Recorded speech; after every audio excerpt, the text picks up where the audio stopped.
Okay, we're going to try and get the distance for a negative lens now.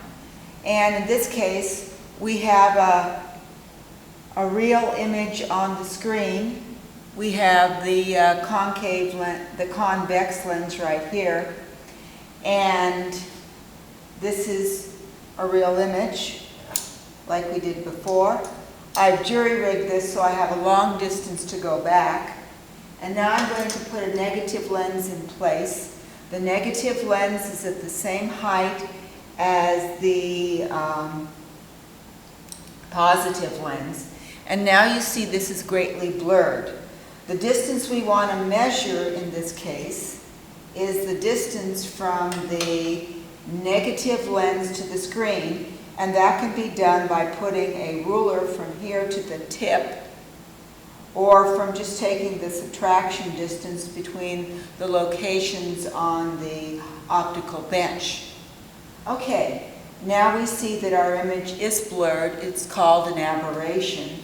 And we're going to move this back, back, back until we get a nice clear image. So we would again measure the distance between this little thin line here and the screen, or we measure the distances on the dials of the holder. And if the object distance is negative because it's blurred and the image distance is positive because it's clear, we can then calculate using the same formula to calculate the focal length of the negative lens. Usually we do this for 5 different distances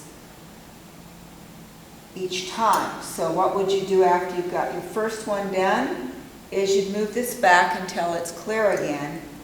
Put the lens in a different position than before. You can see it's almost clear here. Move it back, it gets progressively blurrier. It's just a number that you didn't use for the first reading, and you repeat the process until you've acquired all your data.